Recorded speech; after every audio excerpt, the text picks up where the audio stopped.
अस्सलामुअलैकुम फ्रेंड्स, मेरा नाम है साजिद अली और आप देख रहे हैं मेरा यूट्यूब चैनल ऑनलाइन कंप्यूटर। दोस्तों, हमने एमएस वर्ड को स्टार्ट कर लिया है और आज का हमारा टॉपिक है चार्ट। दोस्तों, बेसिकली चार्ट इस्तेमाल होता है न्यूमेरिकल वैल्यू को ग्राफिकल वैल्यू में शो करने के लिए हम चार्ट का इस्तेमाल करते हैं। तो आज हम डिस्कस करने वाले हैं चार्ट को और उसके एक एक ऑप्शन को हम डीपली डिस्कस करेंगे। तो हम इंसर्ट टैब में आ जाते हैं, यहाँ पर क्लिक करें, देन आपको इलस्ट्रेशन ग्रुप में चार्ट का ऑप्शन मिल जाएगा। चार्ट से पहले मैंने स्मार्ट आर्ट पर वीडियो बनाई थी, अगर आपने मेरी वो वीडियो नहीं देखी तो उसका लिंक आपको डिस्क्रिप्शन में मिल जाएगा, आप वो भी वीडियो देख सकते हैं। तो हम यहाँ पर चार्ट पर क्लिक करते हैं। क्लिक करने के बाद दोस्तों आपके पास कुछ इस तरीके का इंटरफेस आएगा और चार्ट के बहुत सारे टेम्पलेट्स आपके पास शो हो जाएंगे। यहाँ पर आप जिस भी टेम्पलेट पर अपना चार्ट ड्रॉ करना चाहें तो आप कर सकते हैं। ठीक है, इस तरीके से आज हम बात करेंगे कॉलम्स पर। ठीक है, तो यहाँ पर मैं कॉलम्स के ऑप्शन में आपको बहुत सारे ऑप्शंस मिल जाएंगे। यहाँ पर अगर आप जिस भी पर क्लिक करेंगे आपको वो मिल जाएगा। तो यहाँ पर मैं क्लस्टर्ड कॉलम का यूज़ करूँ। क्लस्टर्ड कॉलम के साथ आपको सेलेक्ट कॉलम और भी मज़ीद कॉलम देखने को मिलेंगे, तो आपने उसके ऊपर ओके कर देना है। देन आपके पास आपका चार्ट ड्रॉ होकर आ जाएगा। चार्ट ड्रॉ होने के बाद आपके पास उसके साथ एक एक्सेल की शीट भी ओपन हो जाती है। ठीक है, उसके बाद आपके पास कुछ इस तरीके का इंटरफेस, रो में आपकी सीरीज़ शो होंगी और कॉलम में आपको कैटेगरीज देखने को मिलेंगी। तो यहाँ पर सीरीज़ की जगह पर मैं सब्जेक्ट्स लिख देता हूँ और कैटेगरीज की जगह मैं नाम लिख देता हूँ स्टूडेंट्स के।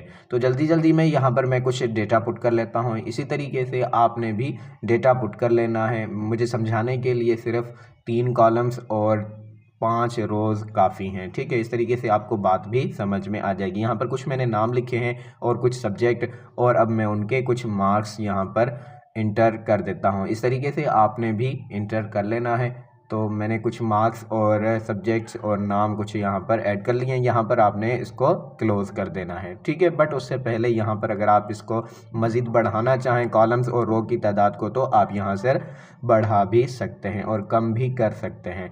ठीक है, तो इस तरीके से आप कर सकते हैं। यहाँ पर आपने इसको क्लोज़ कर देना।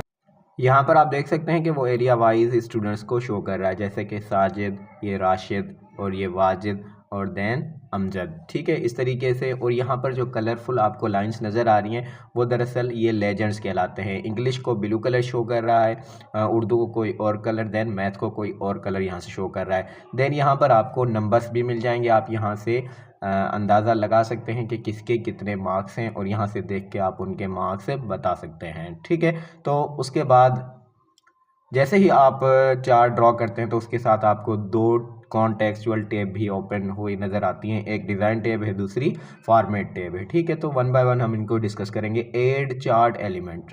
तो दोस्तों, ऐड चार्ट एलिमेंट में क्या होता है, ये एक्सिस है और एक्सिस टाइटल, उसके बाद chart title, data labels, data table, error bar, grid lines and legends and trim lines वगैरह आपको यहाँ पर शो हो जाती हैं। बेसिकली ये होती क्या है, यहाँ पर हम एक एक को डिस्कस करते हैं तो आपको बात समझ में आ जाएगी। मैं चार्ट टाइटल की बात करूँ तो ये चार्ट टाइटल है। अगर आप नहीं देखना चाहते तो आप इसको रिमूव भी कर सकते हैं। नन के ऊपर क्लिक करेंगे, ये रिमूव हो जाएगा। एक्सेस टाइटल, एक और आपको टाइटल मिल जाएगी जिसे एक्सेस टाइटल कहते हैं। तो एक्सेस टाइटल अगर आप लेफ्ट में देखना चाहें, राइट में देखना चाहें, देन उनके नीचे देखना चाहें तो भी आप देख सकते हैं। एक्सेस क्या होती हैं वो यहाँ से आपको पता चल जाएगा। ठीक है, इस तरीके से आप इन ऑप्शन का यूज़ कर सकते हैं अपने चार्ट को और भी बेटर बनाने के लिए आप इनका यूज़ कर सकते हैं। उसके बाद लेबल है, अगर नन करेंगे तो आपको नहीं नज़र आएगी। सेंटर में करना चाहें, inside and, inside base, outside and, अगर आप इनमें से कोई भी यूज़ करना चाहें तो कुछ इस तरीके से आप इनका यूज़ कर सकते हैं। यहाँ पर और भी ऑप्शंस हैं, अगर आप इनका यूज़ करना चाहें तो आप इजीली इनका यूज़ कर सकते हैं। ठीक है, ये आपको लाइव प्रीव्यू बताता है। उसके बाद है क्विक लेआउट्स। यहाँ पर अगर आप ये लेआउट आपको पसंद नहीं है तो यहाँ से आप कोई और लेआउट भी लेना चाहें तो आप क्विक लेआउट का यूज़ कर सकते हैं और यहाँ पर आपको और भी लेआउट्स मिल जाएंगे। ठीक है, तो कुछ इस तरीके का लेआउट मैं ले लेता हूँ। देन उसके बाद होता है चेंज कलर। अगर आपको ये कलर्स पसंद नहीं हैं तो आप इनके कलर्स भी इजीली यहाँ से चेंज कर सकते हैं। आपने यहाँ पर क्लिक करना है, आपके पास कलर्स शो हो जाएंगे। देन यहाँ से आप कोई भी कलर इसमें ऐड करना चाहें तो आप इस तरीके से आप इनके कलर्स वगैरह भी चेंज कर सकते हैं। देन इनके अंदर आप कोई और कलर ऐड करना चाहें तो भी अपनी मर्ज़ी से आप इनके अंदर कलर वगैरह ऐड कर सकते हैं। देन होता है चार्ट स्टाइल। तो यहाँ पर कुछ आपको चार्ट के स्टाइल्स मिल जाएंगे। तो यहाँ से अगर आप कोई भी चार्ट को और स्टाइल देना चाहें, 3D स्टाइल्स हैं और भी बहुत सारे स्टाइल्स हैं, अगर आप इनको ये स्टाइल देना चाहें तो इजीली आप इनका यूज़ भी कर सकते हैं। ठीक है, तो जो आपको पसंद आए आप वो चार्ट को वैसा ही स्टाइल दे सकते हैं। तो मैं इसको ये स्टाइल दे देता हूं। तो आप देख सकते हैं कि कुछ इस तरीके का इंटरफेस आपको मिलेगा। उसके बाद होता है स्विच रोज एंड कॉलम्स। दोस्तों ये क्या होता है, तो यहाँ पर आप जब क्लिक करेंगे तभी आपको ये बात समझ में आएगी। इसका मतलब ये होता है कि जो कॉलम में डेटा है उसको रो में, और रो का डेटा आप कॉलम में ले जा सकते हैं। जैसे कि मैंने रो में नाम लिखे थे और कॉलम में मैंने सब्जेक्ट लिखे थे। अगर आप इनको स्विच करना चाहें तो आप स्विच भी कर सकते हैं। दैट मीन्स कि यहाँ पर आपको नज़र भी आ रहा है। उसके बाद आप कोई डेटा ऐड करना चाहें, कोई एडिट करना चाहें या कोई इनमें रिमूव भी करना चाहें तो आप कर सकते हैं। जैसे मैंने इंग्लिश को ओके किया, देन इसको रिमूव कर दिया, तो ये इंग्लिश जो है वो वहाँ से रिमूव हो जाएगा जब यहाँ पर आप इसको ओके करेंगे। तो आप देख सकते हैं यहाँ पर मैंने जब कैंसिल कर दिया है फ़िलहाल, तो मैं इसको ओके नहीं कर रहा।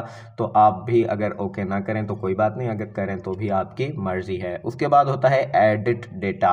तो जो आपने एक्सेल में डेटा बनाया है, अगर आप उसको एडिट करना चाहते हैं तो भी यहाँ से आप उसको री एडिट कर सकते हैं। फॉर एग्जांपल अगर आपको कोई नाम चेंज करना है या आपने किसी की मार्क्स वगैरह चेंज करनी है तो वो आप एडिट डेटा में जाकर वहाँ से चेंज कर सकते हैं। तो कुछ इस तरीके का इंटरफेस आएगा। एक्सेल की फ़ाइल आपके पास दोबारा से ओपन हो जाएगी, तो यहाँ से आप उसको दोबारा से री एडिट भी कर सकते हैं। जैसे कि मैं यहाँ पर किसी के नंबर्स कम या ज़्यादा कर देता हूँ, तो आप भी यहाँ से अगर नंबर कम करना चाहें, ज़्यादा करना चाहें, नाम या सब्जेक्ट्स वगैरह चेंज करना चाहें तो भी आप इजीली यहाँ से कर सकते हैं।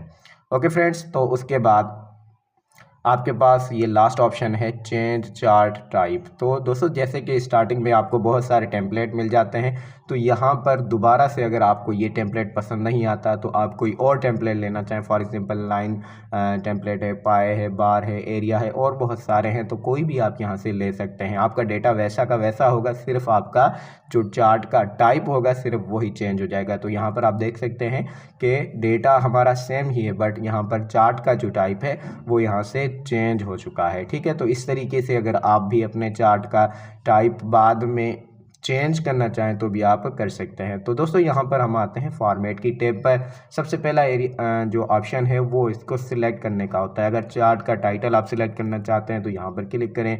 देन अगर आप एक्सिस को सिलेक्ट करना चाहते हैं तो यहाँ से करें। जैसे कि मैंने चार्ट का टाइटल सिलेक्ट किया था और यहाँ पर मैंने उसको चेंज कर दिया मार्कशीट में।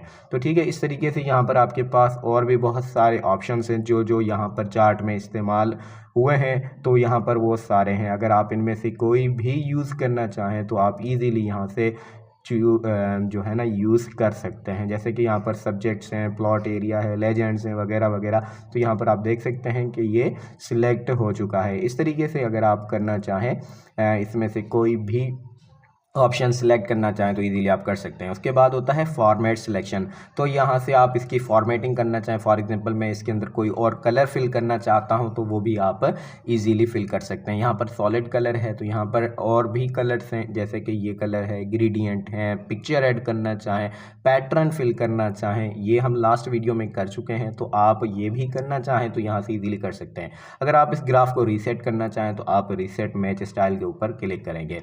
देन होता है इस ग्राफ के अंदर अगर आप कोई शेप इंसर्ट करना चाहें तो वो भी इजीली यहाँ से आप कर सकते हैं। तो यहाँ पर देखें मैंने एक शेप इंसर्ट कर दी है। तो आप इस तरीके से अगर आपको नीड है शेप इंसर्ट करने की अपने चार्ट में तो आप इजीली कर सकते हैं। ठीक है, तो दोस्तों उसके बाद शेप स्टाइल हैं, क्योंकि बेसिकली ये होती शेप ही हैं।